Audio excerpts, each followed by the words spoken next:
tu esi skolotājs, es šo vārdu saku bez humora, ar cieņu, jo īstenībā tur ir viss liels sākums. Es esmu bijis arī pasniedzējis savā laikā, es esmu to, kā teikt, mazliet to smeķi sajūtas.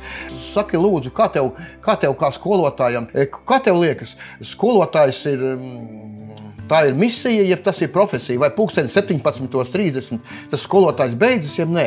Es saprotu, varbūt nebūs tik vienkārši atbildi, bet kā tu tagad jūties tajā skolā, pastāsti? Es tūliņ arī došos pēc intervijas uz skolu tieši uz audzināšanas stundu, un jāteic, ka tas tiešām ir ļoti grūts darbs, jo jaunā paudze ir pilnīgi savādāka nekā tā bija kādreiz. Un katra paudze nāk, un viņi ir daudz grūtāk uzrunājami un arī, teiksim, uztaisīt lietas, kas viņiem interesē, jo viņi dzīvo tajā telefonā. Un līdz ar to tie skolotāji pat vēl vairāk, tie, kas ir ar deksmi, un tādi ir, ne visi, bet diezgan daudz skolotāji ir aizvien ar tādu deksmi, kas grib panākt to rezultātu. Jā, bet cik ilgi viņi būs? Ir pilnīgi skaidrs, ka tur mēs vakaros sazvanamies un domājam, un tad runājam ar tiem vecākiem un visiem. Tas jau viss ir ārpus darba laika, un par to neviens tur nemaksā. Skaidrs, jā. Un man tas vispār bija tikai stāsts par to, ka es gribēju savu pieredzi un dzīves redzējumu iedot tiem jauniešiem, bet jāteic, ka ir diezgan daudz jauniešu, kas vienkārši to neņem pretī. Jā, tiešām, jā. Un tur man ir savā veidā tāda dilemma, ja, jo tagad es saprotu, tie, kas grib, tie mēs darbojamies, bet tad ir cilvēki, kuri uzskata, ka tieši tā globalizācija, viņš ir tajā TikTokā un visur citur, tā ir viņa dzīve.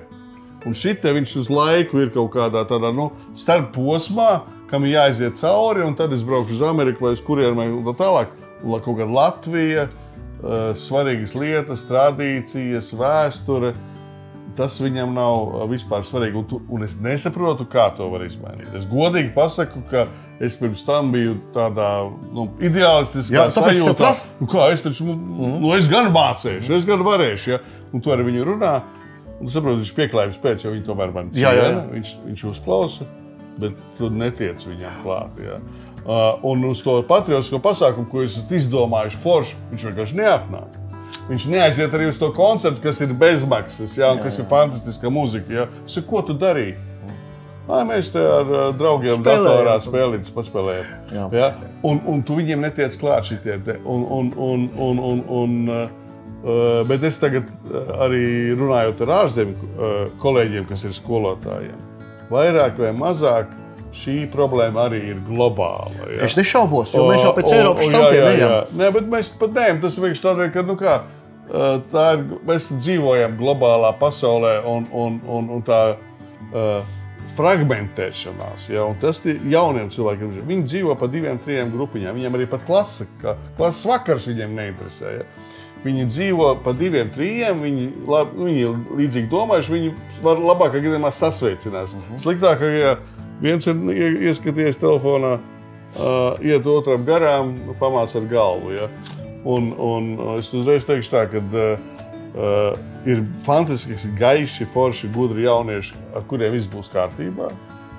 Bet ir viena daļa, kas, lai arī varbūt pat paliks dzīvot Latvijā, bet viņi dzīvo jau citā pasaulē, citās kategorijās, un viņiem varbūt būs kaut kāds interneta draugs Spānijā un viens Amerikā, ja, un viņi ar viņiem sazināties, viņiem tā lokālā kopiena maz interesē vai neinteresē nemaz. Un tas vienīgais, ir divi veidi, kas būtu vairāk jādara. Tie, kas spēlē sporta komandās, jo tur ir pilnīgi savādāk. Tur ir komandas gars. Ja? Ne par velti arī tas hokejs un basketbols ir tik svarīgs, ja? Ka tie, kas pavalkās. Otrs, kas dzied koros, bet tu dabūtu tai korī viņu iekšā. Ja? Vai deju kolektīvos. Jā, tur var manīt. Tur ir tā deksme, tur ir Latvija, tur ir svētki, tur viss ir kārtībā. Ja? Tur tiem bērniem mirst acis, bet atkal tie, kas to stūri aizslīd, tu jau viņus nedabū iekšā tur, jo ar varu jau tu nevari izdarīt. Un visus mēs nekad nedabūsim, būsim godīgi, vai ne? Tu pats saproti. Jā, bet tas procents savulaik bija mazāks, tie, kas bija tādi. Jā, es tā kā no savas puses rezumēšu. Redz, man arī ir bijuši vairāk piedāvājumi darboties izglītības sistēmā arī šajos laikos, un es esmu atteicis, teiksim. Un es pateikšu, kāpēc, jā, jo es to situāciju analizēju. Man likās nepareizs, varbūt es baidījos grūtību, to man tagad pasaka. Tas balans starp skolnieku tiesībām un skolnieku pienākumiem. Ja? Jo es direktorei tā arī godīgi pateicu. Es saku, piedod, bet visticamāk, es nesaku, kurā stundā, bet es izdzīšu kādu vienkārši no stundas ārā, vai ne? Es saku, es viņu neizmetīšu pa pirmā stāva logu, protams, ne? Bet vienkārši es teikšu, teiksim, ja tur no ap 30 ir viens, kas traucē stundu, es viņu izdzīšu ārā vienreiz, otrreiz, trešoreiz, ceturtoreiz. Visticamāk, pēc manis nāks represijas, vai ne? Ja, balans starp pienākumiem un tiesībām, tas ir pazaudēts. Jā, bet tas ir jāatjauno. Jā, tas ir pazaudēts. Es neredzu ceļu. Mēs valkā, šis ir pirmais gads, kad telefoni ir jāatstāja pirms stundas speciālās kastītēs. Stundās viņi vispār telefons nedrīkst lietot, kas ir jau pluss. Ir valstis, kas ieejot skolā uz visu mācību laiku noņem telefonus, ja mēs tik tālu vēl neesam gājuši. Jo acīm redzot, tiešām ir lietas, kas būs tomēr jāpadara atkal obligātas, lai mēs šos visus, kas tagad aizslīd prom, jo tu viņiem neko nevar izdarīt. Viņš vienkārši tevi ignorē, ka vairāk lietām būs jābūt obligātām. Un tad varbūt to vēl varēs saglābt, ja? Bet tas, ka beidzot ir kaut kāda sapratne daļā sabiedrības un politiķos, ka mēs esam aizgājuši absolūtajā tikai tiesību grāvī ir, bet ir arī tādi, kas kliedz skaļā balsī, ka nē, un daļa vecāki, nē, mums ir tagad tikai bērniņš, viņš tikai kā viņš grib, lai arī notiek, un viņi nedrīkst neko spiest, kur vēl tur, kā Japānā liek tīrīt klases, Es domāju, ka īstenībā viss tas arī būtu jābūt pie mums. To mēs visi esam gājuši, mēs esam nesuši skolā malku un ūdeni, vai ne, lauku skolās. Bet es domāju, ka šis ir aktuāls moments. To labi pateica. Ir daži, kas klieks par to, un te tā nianses. Viņi klieks kā likums, un viss skaļāk. Tas nekas, ka viņi ir 3 no 20, bet tas viņu skaļums pārkliedz tos 17 pragmatiskos. Un te vajadzētu tiem, manuprāt, ir beidzamais laiks nākt, jo es redzu, kā tie skolotāji, tā kā tu saki, ir izdeguši, te vēl tas nedraud, te vēl duka ir iekšā. Es jau nestrādāju pilnlaiku, man ir vieglāk. Jā, dabīgi, tev vieglāk, bet es redzu tos skolotājus, kas ir izdegušies, kas arī sociālos tīklos to pasaka, vai ne?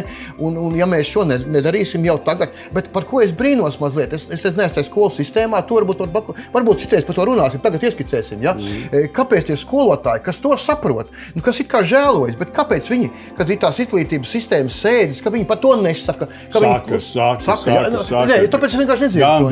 Direktori saka, gan arī visās skolotāju sanāksmēs tā problēma ir tā, ka mums arī tie ministri ir tik bieži mainījušies.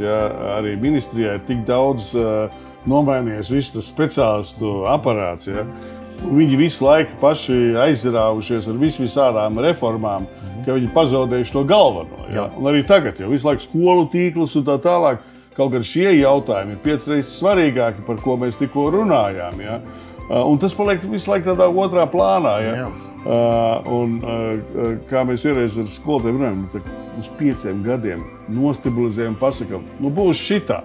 Viss darām. Nevis atkal katru gadu, tu nezini, kas būs nākamgad. Mēs taisām kosmētiskas izmaiņas, bet no galvenā mēs neķeramies.